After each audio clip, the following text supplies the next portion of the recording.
아이랑 같이 이제 실수를 주로 하는 파트의 문제를 한 20개 정도만 뽑으세요. 그리고 아이랑 테스트를 보는데 네네. 테스트를 보기 전에 아이랑 약속을 먼저 하시는 거예요. 네. 오늘 엄마랑 요 20문제에 대해서 테스트를 할 건데 네가 다 맞을 때까지 풀 거야. 근데 이걸 하는 대신에 오늘 수학 공부는 안 해도 돼. 실수를 하지 않고 처음부터 다 맞으면 나는 그냥 20문제 풀고 5분 만에 수학 공부 끝낼 수 있는 거예요. 근데 내가 그 기회를 놓친 거죠.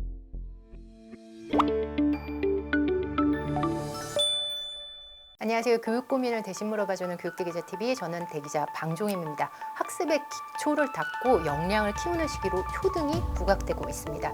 오늘은 초등 때 놓쳐서는 안 되는 공부 역량, 공부력에 대해서 말씀 나눠보도록 하겠습니다. 안녕하세요. 교집합 스튜디오의 주단쌤입니다.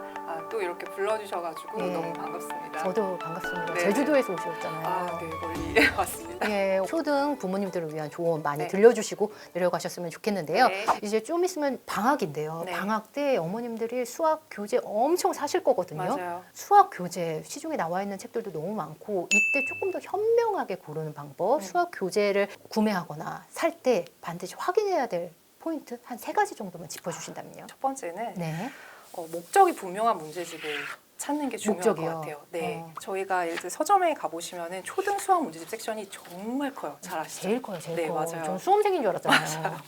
너무 많아서 예, 점점 뭘 많아지고 골라야 있고. 될지도 잘 모르시는 분들이 너무 네네. 많으시고 그러다 보니까 주변에서 그냥 다들 풀린다는 문제집? 뭐 이렇게 그냥 선택하시는 경우가 맞아요. 많은데 예, 예. 그런 방법보다는 우리 아이가 왜 지금 수학 문제집을 풀어야 되는지 목적을 먼저 생각을 해보셔야 될 것 같아요. 그래서 우리 아이가 연산이 부족해. 그러면 이제 연산서를 풀려야 되는 거고 우리 아이가 이번 겨울방학 때는 심화를 조금 시킬 거야. 그러면 심화서를 찾아야 되고 이렇게 다양하게 섹션이 있는 만큼 그 장점을 확실히 이용을 하시는 게 필요하다. 요즘은 굉장히 세분화돼서 학년별로 나눠지고 맞아요. 또 수준에 따라서도 맞아요. 나눠지고 여러 가지가 섹션에 따라서도 영역에 따라서도 다 달라져요. 맞아요. 네. 그래서 오히려 이게 너무 선택권이 많다 보니까 네. 뭘 선택해야 될지 모르는 현상들이 나타나더라고요. 아이들 문제집 고를 때 저는 항상 기준을 70% 정답률이라고 얘기해요. 아, 정답률.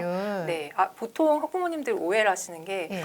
문제집을 70% 정도 맞으면 30%만 모르는 문제라면 네. 그런 문제집을 풀리면 공부 효과가 별로 없지 않나요? 이렇게 생각을 하시는 거예요. 자, 그럼 반대로 생각을 해보면 100% 모르는 문제집을 아이가 푼다고 한번 생각을 해보세요. 안 풀 것 같아요. 당연하죠. 포기할 처음부터 것 안 같아요. 풀리니까. 그래서 70% 정도는 충분히 소화를 하고 내가 모르는 건 30%. 그래서 그 30%에 집중할 수 있는 여건을 마련해 주시는 게 그거 굉장히 어떻게 중요해요. 확인해야 될까요? 그럼 서점 앞에서 좀 풀어보면 될까요? 저는 구매하기 일단은 전에? 그렇게 생각을 하고는 있는데 아, 왜냐하면 그 정도의 고민은 필요하다고 생각하는 거예요. 다 풀었어요. 오답도 한 번씩 다 풀었어요. 그러면 이제 이 문제집을 끝나고 다음 문제집을 풀까요? 이런 맞아요, 질문도 맞아요. 되게 많이 예, 하시거든요. 그럴 때 저는 90% 정답률을 말씀을 드립니다. 그 다음에 90으로 넘어가요? 네, 네. 70 다음에 90이에요? 네, 저는 100이라고 말씀드리고 싶지만 현실적으로는 불가능하기 불가능하죠. 때문에 아이들이 오답을 풀어서 자기 힘으로 다시 한번 풀어서 어쨌든 한 90% 정도의 정답률을 보인다면 그 문제집에 있는 문제는 더 이상 안 풀어도 괜찮다라고 보는 거죠. 그 10%의 문제들은 나중에 이제 다른 문제집을 보더라도 분명히 어렵고 틀렸던 문제로 다시 만날 가능성이 높기 때문에 맞아요. 네, 그런 거 정도는 저희가 이해를 하고 넘어가도 되는 부분이거든요. 예, 예. 그래서 70%로 시작해서 90% 정도로 끝나라. 세 번째는 우리 아이랑 맞는, 이거는 난이도랑 조금 다른 이제 구성이나 뭐 이런 것들을 말씀을 드리는 거예요. 예, 예. 보통 문제집 같은 경우에 제일 앞 페이지에 너무 친절하게도 하루에 몇 페이지 푸세요 이렇게 이제 나와있죠. 계획을 짜주는 예, 예. 경우들이 많아요. 그리고 또 문제집의 구성들이 살짝 출판사별로 다른 부분들도 있죠. 근데 아이들이 실제 공부해야 될 거기 때문에 아이들이 최종적으로 선정하는 거를 저는 항상 추천을 드리거든요. 그래서 학부모님이 제가 말씀드린 첫 번째, 두 번째 조건에 맞춰서 문제집 몇 권을 선정해 주신 다음에 네. 아이랑 같이 서점에 가셔서 이거 다 좋은 문제집인데 네가 봤을 때 어떤 게 가장 좋아 보여? 라고 이제 선택권을 주시는 거예요. 이것도 어떻게 보면 자기주도 학습의 주도권을 살짝 넘겨주시는 부분의 하나거든요. 이제 난도에 따라서 A, B, C 이렇게 네, 나누잖아요. 맞아요. 그러면 하나를 다 풀면 그 다음 단계로 넘어가고 이렇게 해야 되는 건가요? 경우에 따라서 조금 다르다고 보는데 예. 일단은 A로 볼 경우에는 문제를 좀 다양하게 푼다라는 장점이 있겠죠. 출판사별로 문제들이 조금씩 겹치기는 하지만 네네. 같은 난이도여도 살짝 문제를 물어보는 접근 방식이 좀 다르다곤 하는 경우에 같은 레벨의 문제들을 그냥 연달아서 풀면 활용력이 올라간다라는 장점은 있고요. 그 다음에 한 번에 ABC를 다 풀고 그다음 또 ABC를 푼다라고 할 때는 약간 복습의 개념이 저는 들어간다고 봐요. 만약에 아이가 ABC를 하는데 A는 잘 풀었는데 B를 잘 못 풀겠어. 이러면 처음 말씀드린 것처럼 다른 문제집에 A를 조금 더 많이 풀려서 적응력을 높이고 B로 올라가시는 것도 그럼 맨 방법이 처음에 있어요. 아이의 학습 상태를 보고 결정해야 되겠네요. 맞아요. 이걸 어떻게 풀었는지를. 초등이 제일 중요한 것 같아요. 맞아요. 6년이나 되는 아, 데다가 맞아요. 또 첫 시작이다 보니까 이 시기를 어떻게 잡느냐가 음. 사실은 많이 영향을 미치죠. 그 후의 맞습니다. 시기를. 그래서 요번에 비상교육에서 어휘력, 독해력, 쓰기력, 계산력 등 초등학습에서 반드시 필요한 공부력, 공부 역량을 바탕으로 자기주도적 학습 습관을 좀 기르기 위해서 초등 자기계발서 네. 이거죠. 완자 공부를 아까부터 좀 궁금해하신 분들이 네. 있으셨을 거예요. 이거 뭘까? 네. 완자 공부력을 출간한 것으로 제가 알고 있는데요. 사실 저희가 완자랑 관련이 때려야 뗄 수 없는 관계가 사실 있어요. 지난해에 저희가 완자에 대해서 완자 학습을 소개해주는 그런 영상이 있었는데 전국에 완자 열풍이 불었었거든요. 그때 근데 문제가 있었어요. 절판이 됐었거든요. 정말요? 역시 대기자의 힘을. 네. 감사합니다. 그래서 많은 분들이 문의를 주셨는데 완자 공부력으로 탄생이 됐다고 해요. 그래서 많이 참고를 해주셨으면 좋겠는데 이 완자 공부력 중에 핵심 키워드가 계산력이거든요. 네, 네. 초등 수학 교육 전문가 입장에서 네. 계산력이 초등 시기에 어떤 의미가 있나요? 이제 학부모님들이 뭐 초등 수학에 이제서 가장 중요한 게 뭐냐라고 물어보실 때 뭐 연산력, 계산력 이렇게 그렇죠. 말씀을 드리잖아요. 보통 다들 그렇게 아시고 실제로도 이제 초등 저학년 같은 경우에는 이제 전체 단원에서 이 연산, 계산이 차지하는 비중이 굉장히 높아요. 그래서 아이들이 저학년 때는 어떻게 보면은 연산력, 계산력이라도 제대로 잡으면 어느 정도 성적은 보장된다. 라고 해도 과언이 아닌 정도인데 그냥 한마디로 말씀드리자면 초등 수학에서의 계산력이란 초등 수학의 기초이자 이제 앞으로 수학 공부를 하는 데 있어서 도구 그리고 우리 아이들 수학 자신감의 원천이라고 네. 말씀드릴 수 있어요. 그럼 여기서 말하는 계산력은 우리가 흔히 생각하는 연산을 네. 의미하면 되나요?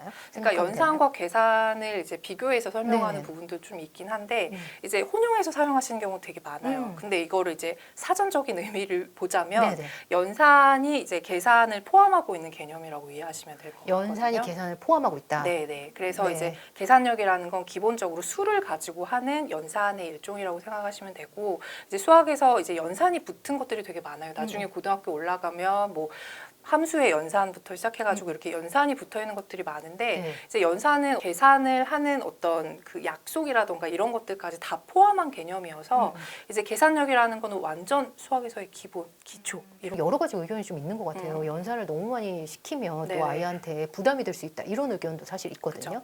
그럼 연산에 대해서는 또 어떻게 생각하세요? 초등 때는 꼭 매일매일 해야 되는 거라고 생각을 하는 편이에요. 근데 이제 학부모님들도 실제로 질문들을 많이 하시는 게 저학년이 중요한 건 다들 아세요. 그리고 저학년 때 많이 해야 된다고도 다들 인지를 하시는데 고학년 됐을 때도 그 정도로 많이 해야 되냐고 물어보시는 분들도 많고요. 네네. 조금 더 나가서는 중고등학교 때도 초등처럼 연산을 매일 해야 돼요라고 물어보시는 분들이 오. 많아요. 근데 이제 제가 항상 결론적으로 말씀드리면 초등 고학년 때까지 매일 하실 필요까지는 없지만 그래도 이틀에 한 번씩이라도 꾸준히 하는 거 필요하다고 말씀을 드리고요. 꾸준히. 네. 요번에 또 수능에서 네. 늘 그렇지만 수학이 또 결정타를 줬거든요. 네. 변별력은 수학에서 나온다. 네, 네. 올해도 많이 적용이 돼서 사실 몇 년 전까지만 해도 국어에서 네. 변별이 나타났는데 맞아요. 다시 올해는 또 수능에서는 수학이 네. 변별이 되더라고요. 이번 수능 수학에 이제 저희가 초등 수학에서 좀 가져와야 될 이제 생각들이라고 한다면 있어요? 네, 계산이에요.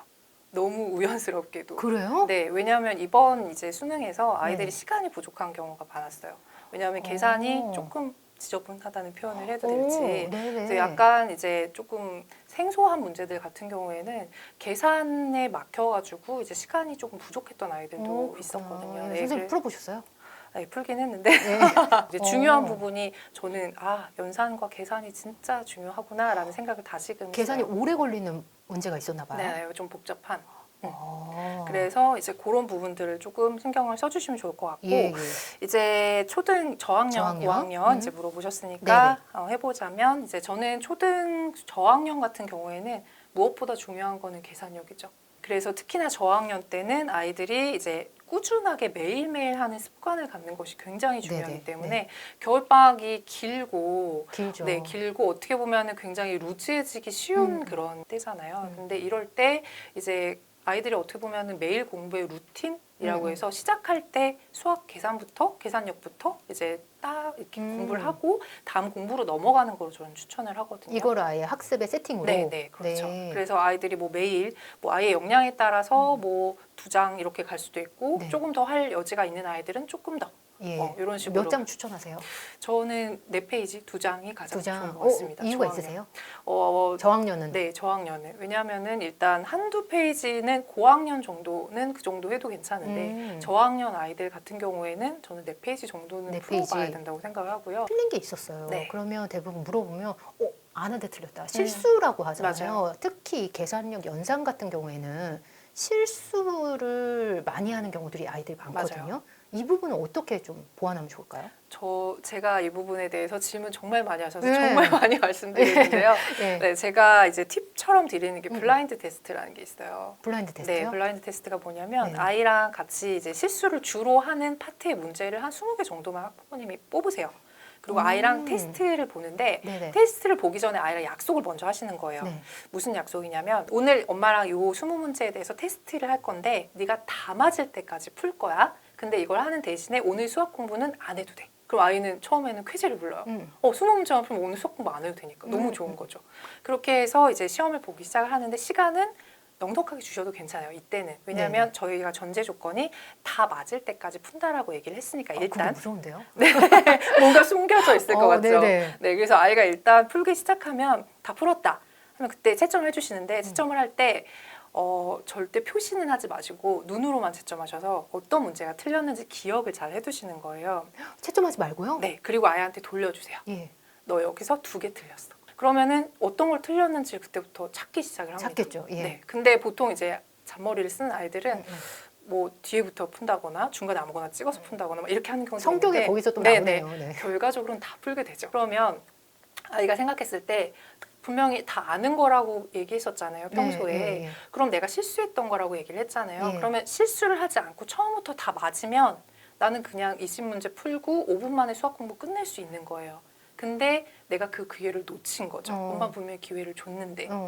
그런 연습들을 반복적으로 하시면요. 아이들이 앞으로 문제를 볼 때 나 한 번에 집중해서 더 볼 것 완벽하게 풀어야겠다. 너무 좋은 라는 방법인 것 생각을 같아요. 하게 돼요. 고학년 같은 경우는 어떻게 도와주면 좋을까요? 어느 정도 계산력은 갖췄다 하는 경우에는 뭐 이틀에 한 번씩으로 줄여도 괜찮거든요. 네네. 그 대신 아이한테 스스로 공부 계획을 짜는 그 연습을 좀 시켜주시는 게 필요해요. 근데 수학 같은 경우에는 우리 연산 공부도 해야 되지만 교과 공부 안에서도 이제 내가 부족한 이제 영역 같은 경우, 예를 들어 뭐 도형을 잘 못하는 아이들 같은 경우에는 도형도 특히 초등 도형이 중등 도형의 기초인데 어떻게 보면 중등 기하가 이제 전체 이제 초중고 기하에서 가장 중요하거든요. 근데 그 기초를 초등 때 사실은 다지고 가요. 근데 학부모님들이 이 별로 어렵지 않다 보니까 초등 그 도형을 그냥 크게 신경 쓰지 않고 넘어가신 경우도 많고. 근데 이게 연결되는군요. 맞아요. 아이가 부족한 부분들을 스스로 조금 아이가 고민을 해서 나는 이 부분이 부족하니까 이 부분의 공부를 좀 더 하는 게 좋을 것 같아 라는 이제 계획을 세울 기회를 주시는 게 중요할 것 같아요. 그러면 이 계산력 플러스로 자기가 부족한 어떤 네. 거에 대한 네. 계획을 맞습니다. 자기가 세워야 된다. 아무래도 겨울방학 때는 지난 학기를 복습하고 앞으로 다가오는 학기를 예습하는 과정이잖아요. 근데 저는 아이들이 좀 테스트를 많이 봤으면 좋겠어요. 무슨 얘기냐면 저희가 테스트를 아이들이 되게 두려워하는 경우들도 많고 학부모님들도 뭔가 거창하다고 생각하시는 경우들이 많은데 사실 문제집 뒤에 있다 보면 문제집 뒤에 이제 단원평가 이렇게 나오는 있죠. 게 있잖아요. 그것도 테스트거든요. 근데 그거를 진짜 테스트로 생각하고 푸는 것과 그냥 평소 풀듯이 한두 장 푸는 거는 굉장히 달라요. 그러니까 시간도 정해주시고 이거를 채점 완벽하게 해서 뭐 점수도 이제 이렇게 딱 공표를 해주시고 이런 과정 속에서 그동안 내가 어떻게 공부했는지를 아이가 스스로 이제 내가 잘했구나, 난 좀 부족하구나 이런 것들도 조금 느낄 필요가 있고요. 사실 테스트의 중요성 때문에 학원을 선택하는 경우도 많잖아요. 맞아요. 레벨 테스트라든지 네네네. 학원 가면 한 달에 한 번씩 보는 네네네. 시험들이 있기 때문에 네. 그걸 때문에 학원에 보내는 경우도 있는데 교재로도 확인이 그럼요. 가능하다는 점 네. 그리고 겨울방학 때 좀 활용해 주셨으면 좋겠고요. 네. 겨울방학 때 만약에 비상교육 이 완자 공부력을 좀 공부를 한다. 네. 계산력을 좀 키우고 싶은 부모님들 이걸 활용한다. 네. 어떻게 하면 조금 더 효과적인지 200% 아니 네. 300% 활용할 수 있는 팁 좀 주신다면요. 네, 1일차부터 40일 동안 한 권이 끝내도록 이렇게 구성이 되어 있거든요. 네네. 그래서 1일차가 제가 아까 말씀드린 공교롭게도 어. 4페이지로 돼 있습니다. 네네. 그래서 아이들이 이제 매일매일 이제 4페이지씩 풀면서, 그러니까 2장이죠. 4페이지 네네. 풀면서 하나의 이제 연산 그 계산 개념들이 이해하고 넘어갈 수 있게끔 구성이 네. 되어 있어가지고 공부 계획을 짜시는데 일단은 도움이 될 것 같고요. 이거 하루에 하면 40강이니까 40일 겨울방학에 네, 할 수 있을 것 같아요. 맞아요. 네. 만약에 주말에는 조금 안 하게 하시더라도 이게 조금 여유롭게 하셔도 충분히 끝낼 수 있는 그런 부분이기 때문에 이번 겨울방학 때 요거 한 권은 확실하게 끝내고 다음 학기를 준비하겠다라고 이제 계획을 잡으셔도 좋을 것 같고 네. 그리고 이제 제가 아까 전에 계산 공부를 할 때 단계가 있다고 말씀드렸잖아요. 네, 네. 처음에 이해하고 숙달하고 그다음에 정확도 그다음에 속도 이렇게 말씀드렸는데 그것도 이 책을 통해서 충분하게 연습을 하실 수가 있거든요. 일단 이제 처음에 어떻게 계산하는지에 대한 원리가 이제 들어가 있어요. 근데 이 원리를 보고서 아이가 조금 이해가 어렵다, 조금 힘들 것 같다라고 하시면 이제 개념 플러스 유형 같은 이제 기본서를 가지고 조금 더 이해력을 높인 다음에 계산을 하도록 훈련해 주시면 좋고요. 여기 계산해 보세요는 다 숙달 과정인 거거든요. 그리고 위에 보면 걸린 시간과 맞은 개수를 표시할 수 있게 되어 있어요. 시간이 나와 있네요. 네, 그래서 26분 동안 이 75개 문제를 풀어야 되는 거예요. 그랬을 때 처음에는 26분을 한번 재서 예. 75문제 문제를 풀게끔 하시는데 아이가 분명히 시간이 남을 거거든요. 그러니까 그러면 요즘에 이제 20분 이상 안 가더라고요. 그렇죠. 그러면 이제 오답률이 늘어나겠죠, 그만큼. 네. 그래서 처음에는 시간이 오래 걸리더라도 정답률을 최대한 높이는 그런 훈련을 해주시는 게 좋고, 그다음에 이제 정답률이 최대한 올라갔다고 하면 그때부터는 이렇게 시간을 조금씩 줄여주시는 과정이 필요한데 공부력 몬스터 앱이라고 해서 저 비상에서 또 열심히 게임 만드셨더라고요. 게임 앱인가요? 네, 게임 앱입니다. 그러면 누구나 이 교재를 산 사람은 할 수 있는 건가요? 네, 여기에 이제 QR 코드가 있어가지고 예. 여기서 다운도 받으실 수 있고 그다음에 교재를 샀으면 인증도 가능해요. 아. 그래서 인증한 사람들만 그 앱을 이제 사용할 수 있는데 네. 저도 이제 해봤거든요. 예. 그랬더니 이제 게임을 진행하면 제일 네, 높은 단위 아니신가요? 거기까지는 못 갔고요. 중간중간 이제 다이아몬드 같은 것도 주고 하면 이제 네. 캐릭터를 꾸밀 수가 있어가지고 예. 아이들이 이거 성취감을 높이고 뭐 이 수학적 네네. 흥미를 이어가는 데 그럴 수 확실히 있을 것 도움이 같아요. 된다고 생각합니다. 이번 겨울방학 때 비상교육 완자 공부력으로 좀 공부 학습 능력을 좀 키워야 되겠다 이런 분들을 위해서 저희가 도서 증정 이벤트를 좀 준비를 했거든요. 신청하고 싶은 이유를 좀 구체적으로 댓글로 달아주시면 10분을 뽑아서 저희가 선물로 드리도록 하겠습니다. 오늘 함께해 주셔서 감사합니다. 네, 감사합니다. 대기자 TV